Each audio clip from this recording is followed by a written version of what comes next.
I did not see the Las Vegas race, so sorry for no reaction video, because I was at the Nile.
As the tradition requires for myself, I am going to explode soda for the Hendrick boys.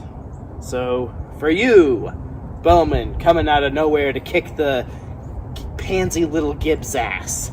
Let's go!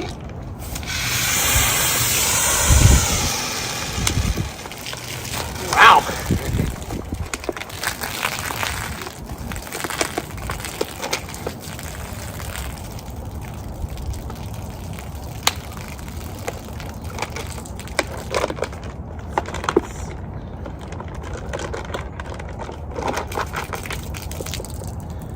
Since I unfortunately did not watch the race, there really isn't much for me to really say about this race. But I will say the parts I did watch, which was the first two stages, it really looked like that NASCAR was back at its roots. The way we memorized of decent intermediate quality racing. All right, my cat's meowing at me, so I'm probably gonna take her inside. So hang on, I'll be talking about more of the race once I get settled in. Sorry guys about this weird kerfuffle as always. Well, not kerfuffle, but mess. The scattered brain mess that I am putting you guys through instead of actually talking about the race. Yeah, from what I saw, there were actually 20 plus lead changes even before the third stage, I believe, which is really showing Gen 7 its full potential. Full possible potential. And here's my kitty here. Nala right here. And from what I saw, it really looked like also that Bowman and Byron were challenging each other for the lead. And I was surprised to see that Kyle Larson, the strongest link at Hendrick Motorsports, you know, I can't have you eclipsing or having your strange obsession of standing on the keyboard right now. Because when Kyle Larson was showing his support for the Ukrainians and Ukraine itself, I was really counting on him to dominate the race. Unfortunately, the one time we really needed him to dominate the race, much like how he was having the 9/11 support scheme back at Richmond, he wasn't really much of a factor all race long. And same went for this race at Las Vegas. Hopefully that the Support Ukraine fundraiser sponsor decal is still on his car by Phoenix. Honestly, the whole Hendrick gang should have that on their back bumper, so they can really give Ukraine their full-fledged support, because they're gonna really need it. Because my heart is still out there for the Ukrainians. I'm still dreading for their lives as they take shelter, fled to Poland, and just do everything they can to fight back and take back their homeland. There hasn't been a day where this situation hasn't crossed my mind, because Ukraine has given me a reason to give them my big emotional attachment, and now the only European country that I ever stayed in is now being scorched by Russian terrorists.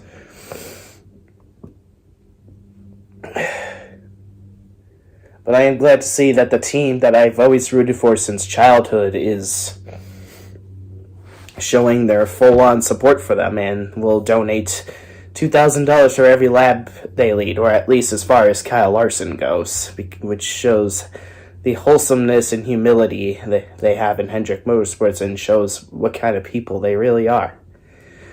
But despite Kyle Larson not being the most dominant driver of Las Vegas, he did lead at least 27 laps and still finished podium. So, great effort there, Kyle Larson. Keep it up. And he led a total of 27 laps, and every lap is $2,000 donated to the Ukraine. So, 27 times 2,000 is $54,000 donated by Kyle Larson just merely leading laps. And how about Ross Chastain having a great run too? 83 laps. That's pretty cool, actually. And I wouldn't count out the dude for finally breaking through. Same with Tyler Reddick. Both those drivers have shown dominant performances only to have it slip from the grasp. Although Ross Chastain's loss wasn't as devastating as Reddick's. Yeah, Nala. Sorry, my kitty's keeping me good company right here. Also, I do despise it when late race cautions come out, but since it was disadvantaging and humiliating the biggest douchebag in NASCAR, with the exception of Ty Gibbs and Matt DiBenedetto, for reasons obvious that shouldn't have to be explained to all their sycophants over and over and over again, I don't mind it. Kyle Busch, in response to your radio tantrum, be happy that 50% of your Cup wins were luck. Be happy you lucked into half of your Cup Series race wins. Be happy just for that. Be happy that the only reason why you are consecutively keeping your winning streak alive since 2005 was because of that fuel mileage race from Texas. And because of NASCAR's bullshit call from Kansas, although one can still, however, rationally argue that Pocono, the second Pocono race from last year, was one on skill, especially with the fried transmission. But nevertheless, be thankful. Be absolutely grateful with yourself that you had the fortune to half-ass your way into a fucking win. And with all that said and done, I'm loving every minute of Alex Bowman humiliating you and Denny Hamlin, because all you two clowns have ever been known for is stealing wins from underdogs, or at the time underdogs, or at the time no-name drivers, or drivers that have dominated all race long and kept it clean all race long, only for something stupid to happen and have it slip from the grasp to you. But I will say, with the cause that Alex Bowman is making, that he's making lighthearted memes out of Kyle Busch with 18% off in sales, I will at least say that Kyle Busch's response is commendable, because he at least is having some lighthearted humor in some scuffle for once. However, there was no if between Kyle Busch and his run-on with Chase Briscoe by running him up the track under caution, might I add. But I digress. So yeah, overall a good race, because when I was watching the race, I saw that even Kurt Busch was up there for quite a bit around the top 5 or top 10. Yeah, I believe that William Byron even was competing with Alex Bowman for the race lead for a couple of laps in the first couple of stages, too.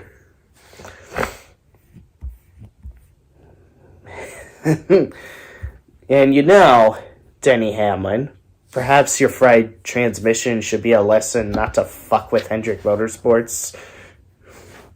I mean, how many times do we have to teach you this lesson, old man? And poor Blaney, he was having a very promising run at the beginning of the race, only for him to go up in smoke like that. But I still have faith he'll eventually pull through. This is just only the first couple of races, so eventually he'll find a way to pull through. So yeah, sorry Eric Jones that you crashed out of the race, but thank you for saving us there. There was I knew there was a reason. Both my buddy Alex Hoover and I thought you were awesome. So you sacrificed yourself for the greater good, and we will commend you for that. We will greatly applaud you for your sacrificial good deeds. So yeah, Chase Elliott 9th, William Byron top 5, and Larson and Bowman the top 2. I like it. Alex Bowman's pretty much becoming the Kevin Harvick of the late 2000s and early 2010s. Of every race that Alex Bowman has won so far, he hasn't even had the dominant car, but hey, he's kept it at least top 10, top 5 all race long. The only time I ever specifically remember Alex Bowman leading laps in the 100 plus is his win at Fontana. His win at Chicagoland was pretty somewhat dominant too, winning the same amount of laps his number was at the time. In Richmond, it was 10 laps and won against Denny Hamlin. Dover, 98 laps, which is still pretty up there. Had to overtake Kyle Larson. Pocono, he had to overtake Kyle Larson as well. Martinsville, he had to overtake Denny Hamlin. And now Las Vegas, he had to overtake Kyle Busch and Kyle Larson. So, yeah. I gotta start thinking that my Hendrick drivers are going to have a winless season more often, because last year I said William Byron was going to have a winless season, only for him to win at the 3rd race of the season last year. I thought Alex Bowman was going to have a winless season. What happens next? He wins the 3rd race of the season in 2022. So yeah, too long didn't listen version. Last year, I say Byron's going to have a winless season. He then wins a race in the 3rd race of the season in 2021.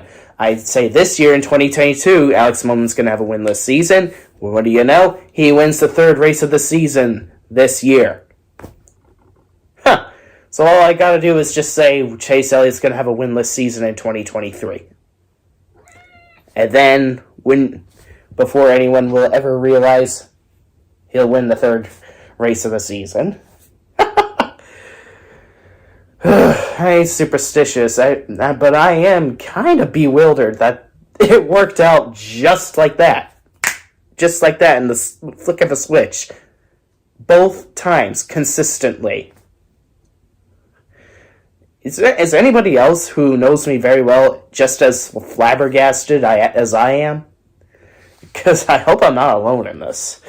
But anyways, the concert I went to was absolutely badass. The only gripe I really have with that Nile concert is that they completely skipped over every possible song off the album from 2007, Iffy Phallic, which kind of disappointed me, but nonetheless, it was still a badass concert to go to, especially when Incantation, of all bands, was the opening act. Co-headliner, for lack of a better term. Alright, that's all I gotta say for this race win recap for Alex Bowman. Looks like it's shaping up to be another damn good year for Hendrick Motorsports. Maybe even better if I were to be perhaps a little bit too optimistic, because they're really outdoing themselves beyond my imagination. So yeah, I wish you all in the Ukraine a salubrious life wherever you can get the best sanctuary possible. To all the Ukrainians out there fighting for your lives, go tear them up, crush them all, destroy the enemies, destroy their armies. And I really do hope the absolute best for you Ukrainians to thrive. I really do hope that you can fight your land back, because we really hate to see this happen, and we will be with you every step of the way. Hendrick Motorsports, as well as every other possible wholesome athlete or team out there, is here to support you, and we will do all of our best abilities to comfort you, support you, and benefit you. We will do everything to help you take your land back from those pesky Russians. Well, Russian terrorists, because I don't want to sound judgmental, because there are a lot of Russians out there in Russia getting prosecuted for speaking out against the dictator known as the scumbag Vladimir Putin. But enough of my venting. So, as always, Godspeed, Ukraine. Go Hendrick Motorsports. Hell yeah, Alex Bowman and Niall. You guys were fucking awesome. Same applies tenfold to you, Incantation. See you later, everybody.